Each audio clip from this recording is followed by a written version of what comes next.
예수 믿는 자들의 그 나타나는 현상은 많은 것들이 있습니다. 한두 가지가 아니고 많은 것들이 있는데 이 본문 오늘 읽었던 말씀 가운데서 우리 몇 가지를 비춰보려고 합니다.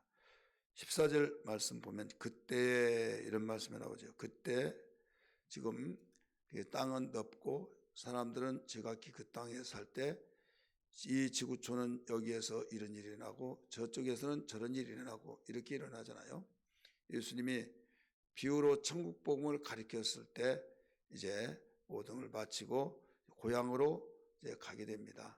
거기에서도 회당에서 가르치시고 능력을 나타내고 또 거기에 지혜로운 말씀을 가르쳤을 때 많은 사람이 깜짝 놀라면서 그 저자가 이 옥수의 아들 혹은 또 마리아의 아들이 아니냐 하면서 그들의 누이들이 있는데 어찌 저렇게 말할 수 있느냐.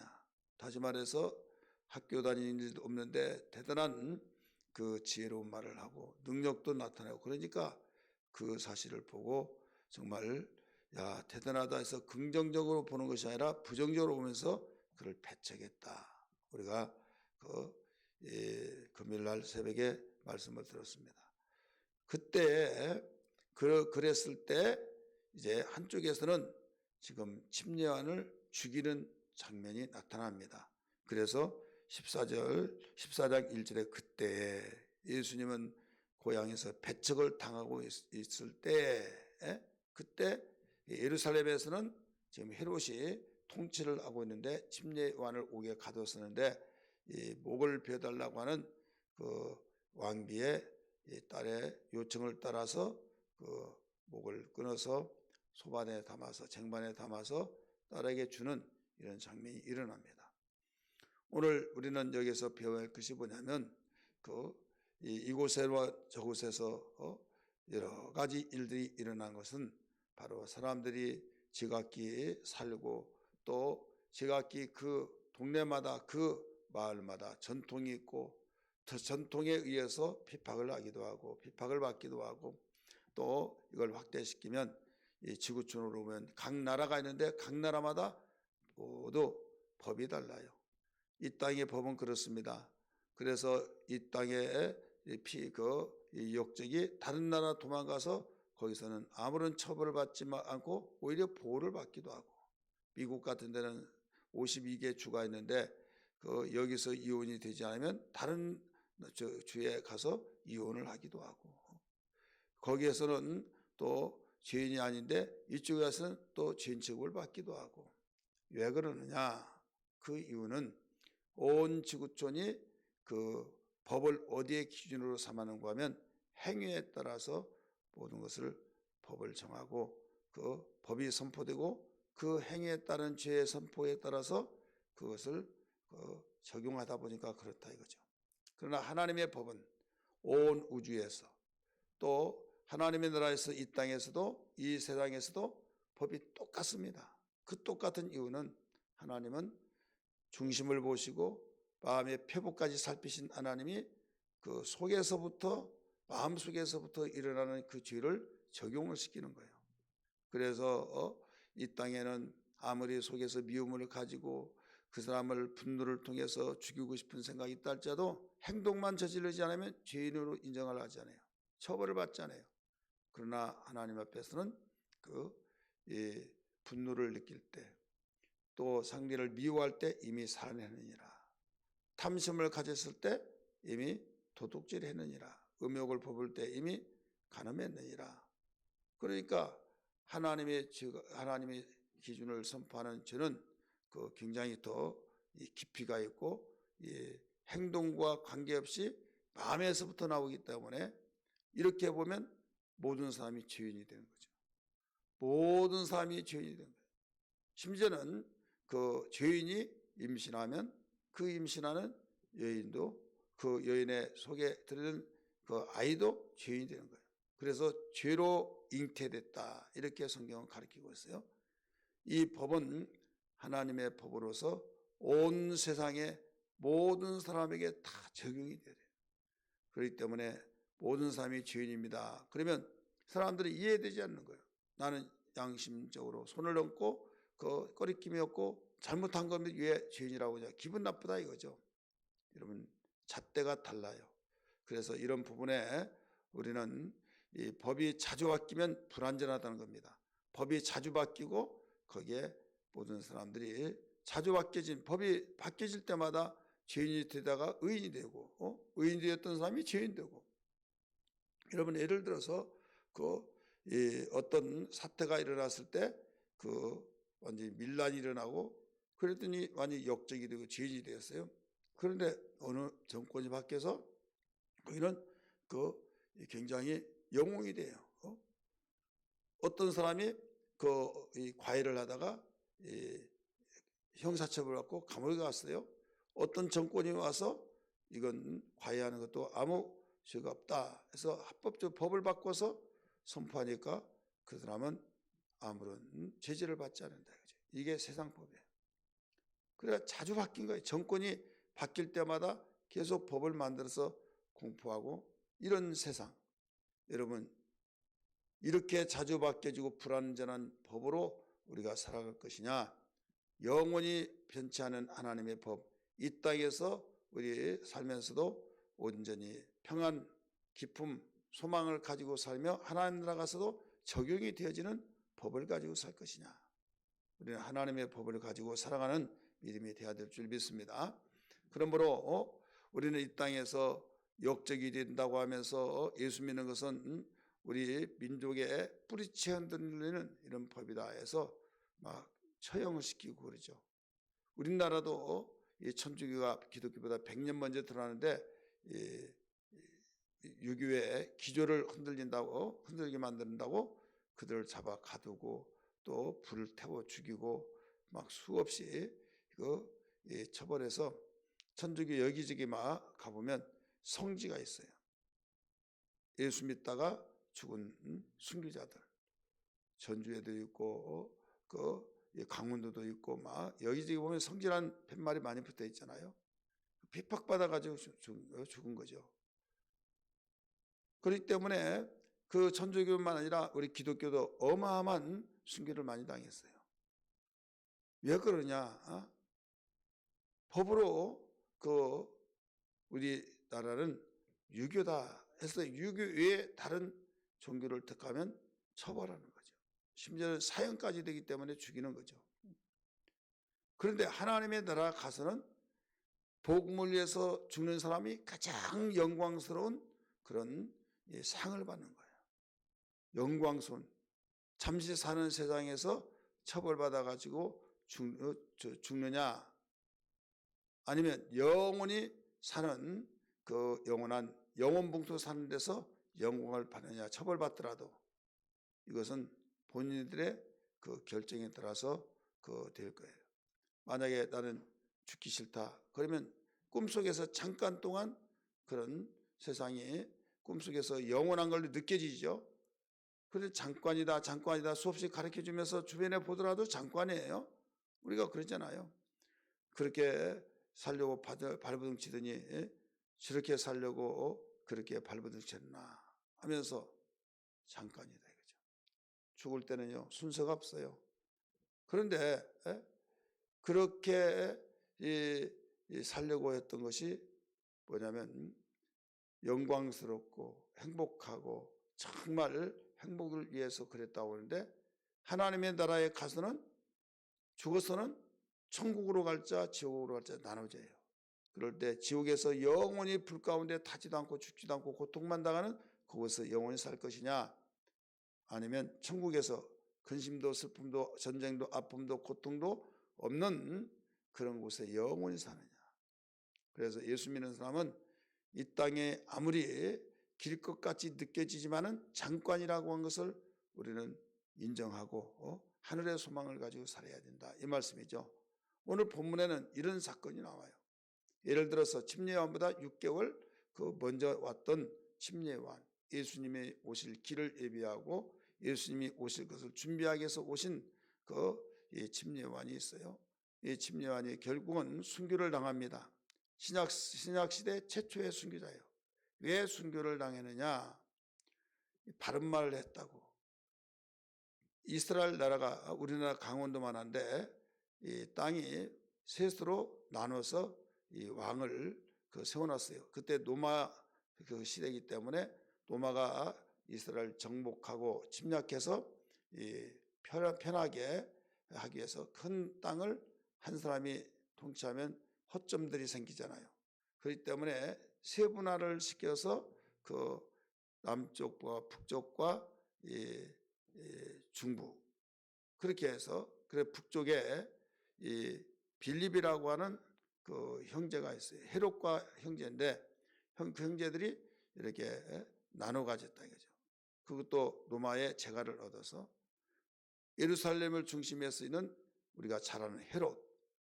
그래서 남쪽은 그 남쪽은 그 헤롯이 통치를 하고 북쪽에는 헤롯의 동생 빌립이 그 통치를 했어요. 이때 헤롯이 남쪽의 헤롯이 자기의 동생 그 와이프 곧 제수죠. 제수를 뺏어서 왕비로 삼아버렸어요. 그러니까 이것을 죽었다고 한다면 삼을 수 있겠지만은 살아있는데도 불구하고 뺏었다 이거죠. 북쪽에는 좀 약한 왕이라고 한다면 남쪽에는 강한 왕이에요. 그래서 헤롯 대왕 막 이렇게 말하잖아요. 그러니까 이 여자도 그게 싫은 것이 아니었어요. 침례 요한이 뭐라고 하냐면 당신이 어떻게 헤로디아 빌립의 아내요 헤로디아를 취하여서 당신의 아내로 삼았느냐 이렇게 왕에게 정면 아주 퍼부었어요. 그건 율법의 정상적이 아니고 이건 잘못된 것이다 하면서 책망을 막 했어요. 그랬더니 왕도 그를 미워하고 또 그 헤로디아도 미워하고 그래서 이 침례요한을 당장 죽이고 싶은데 사람들이 선지자라는 걸 알고 두려워해서 그 감옥에 가둬놨어요. 그러니까 여기서 예수 믿는 사람인데 예수 믿는 하나님의 종 그 침례요한을 바른 말 했다고. 근데 그게 바른 말이 분명히 바른 말인데 바른 말을 잘못했다고 말을 하니까 돌이키 하는데 기분이 나빴다 이거죠. 내가 왕인데 감히 나한테 뭐라고 그래? 저놈이 누군데 나를 내가 더 좋은 자리에 있으니까 나를 반대해서 민심을 불안하게 해서 어지럽게 만들어 하면서 저자를 즉시 죽이고 싶은데 여기서 사람들의 눈이 있고 하나님의 사용하는 이 종이다 해서 양심이 있어가지고 거기서 두려움을 갖고 감옥에 가둬놨다 이거죠. 그래서 1절의 말씀 보면 예수의 소문을 듣고 이렇게 나오잖아요. 예수님이 여기저기서 막 복음을 증거하고 그랬을 때 분명히 그는 죽고 살아났는데 그 영이 바로 침례요한에 있어가지고 이렇게 나타났다. 그러니까 더 두려운 거죠.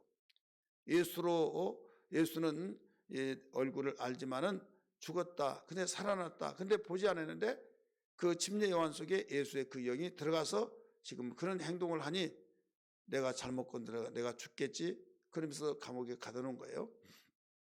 미흡지만. 근데 생일이 되었습니다. 이때 모든 주변의 왕들을 초청하고 또 귀빈들을 초청해서 잔치가 일어납니다. 춤을 추고 또 흥겹게 놀고 있는데 여기에서 헤로디아의 딸이 와서 춤을 춥니다. 어린 것이 이 춤을 추니까 더 귀엽게 해가지고 막 너무나도 귀엽고 이뻐가지고 네 소원이 뭐냐 하면서 네 소원 원한 대로 내가 무엇이든지 다 주겠다. 마가복음 같은 데는 나라 절반이라도 주겠다.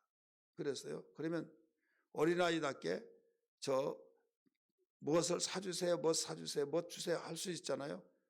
그런데 뽀로록 가서 자기 어미 헤로디한테 가서 물어봤더니 다른 걸 요구하지 않고 침례요한의 목을 달라고 하라. 그래서 끔찍하게 그 말을 듣고 또 왕에게 침례요한의 목을 주세요.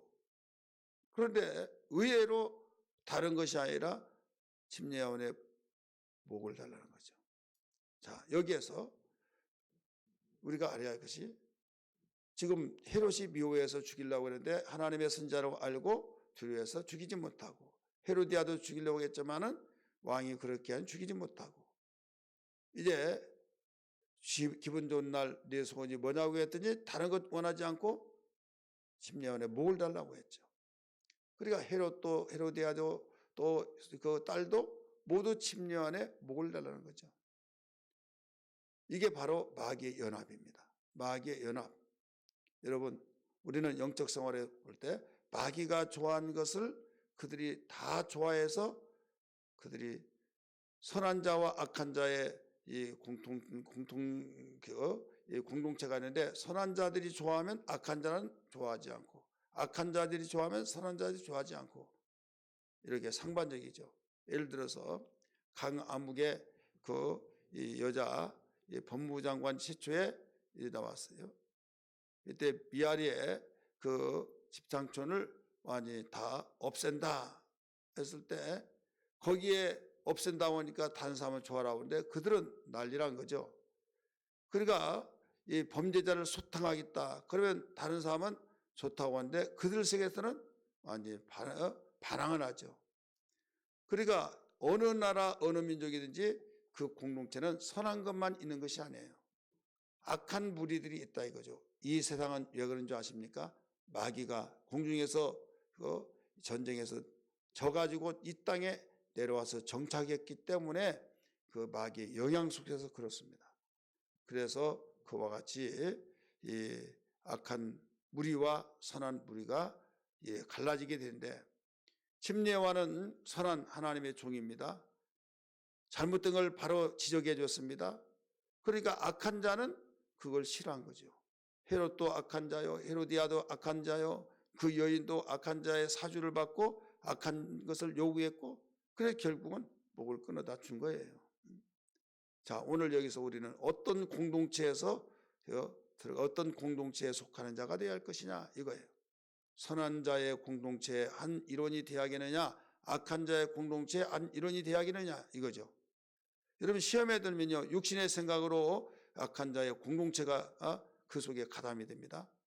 시험에서 벗어나면 하나님의 말씀대로 살아가려고 하는 공동체로 들어봅니다.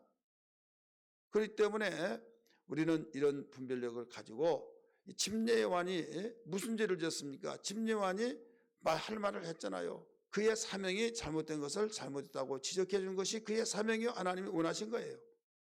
그런 자가 있어서 바로 이 잘못된 게 있어서 깨어나게 만드는데 그런 자를 죽였다? 이건 맨정신이 아니다 이거죠. 이건 자기를 은폐하려고 하기 때문에. 오늘 하나님의 말씀은 모두 하나님의 공동체들에게는 당연한 소리라고 들려지는 소리고, 마땅히 우리는 그렇게 하면 안 된다고 하면서 회개하고 이래야 할 말씀입니다. 그런데 자기들의 죄를 감추고 편안하게 살겠다고 그 자를 죽였다 이거죠. 여러분, 이 땅에는 복음을 전하고 선하게 살려고 하다가 억울함을 당하고 처벌을 받고 죽는 자들이 여러분 굉장히 많습니다. 그러나 악한 자가 그들끼리 뚫뚫 뭉쳐서 의롭게 어깨 피고 대로에 활보하는 사람도 여러분 굉장히 많습니다. 왜 그런지 아십니까? 악한 자가 정치의 통치자가 되면 여러분 악한 것들이 득실거리고, 선한 자가 정치의 통치자가 되면, 정권을 잡으면 악한 자가 꼼짝하지 못해요. 그러니까 서로 대립관계가 생기는 거예요. 우리는 이 땅은 그렇게 공존하게 되어 있습니다. 그러면 우리 예수 믿는 사람은 어디에 공존하는 편에 있어야 하느냐? 바로 선한 일에, 하나님의 말씀에 바로 선한 일에 바로 서서 누구의 편도 아니라 하나님이 이걸 원하신다 하셔서 나갈 때 그것은 다 의의 공통점을 가지고 우리 나가는 것이죠. 이것은 영원하게 영혼 속에서 이 땅에서도 마음에 평안하고 죽어서도 천국에 가고 죽어서 상급을 받고, 그래, 이게 바로 예수 믿는 삶이다 이거죠. 예수 믿는 삶은 잠깐 잠시의 어려움을 당한다 할지라도 우리는 그 위에 영원한 삶이 우리가 기다리고 있다는 걸 알아야 될 줄 믿기 바랍니다. 그래서 예수 믿는 사람은 핍박을 받을지라도 우리는 할 말은 하고 또 처벌을 받고 나에게 불이익을 당한 것 같을지라도 그 길에서 우리는 돌이켜서는 안 된다 이거죠. 누가복음 6장 26절의 말씀 보면, 누가복음 6장 26절 보면 모든 사람에게 칭찬을 받으면 화가 있으리로다 라고 말씀하셨어요. 모든 사람에게 칭찬을 받으면 화가 있으리로다. 그러면 오른쪽이냐 왼쪽이냐, 의냐 죄냐, 악이냐 선이냐, 생명이냐 사망이냐, 둘 중에 하나를 택하라 이거죠. 왔다 갔다 하고 간첩병이 같은 사람은 언제 잡혀도 꼬리가 잡힙니다. 그래서 오늘 이 말씀 붙들고 예수 믿는 사람으로서의 주님, 잠깐 이 악의 세상에서 불이익을 당하고 핍박을 받고 힘들지라도 하늘의 소망을 가지고 영원한 나라에서 영생의 삶을 누리기 위해서 주님, 예수 믿는 사람으로서 정체성을 가지고 살게 하여 주옵소서. 이런 신앙이 되기를 주의 이름으로 축원합니다.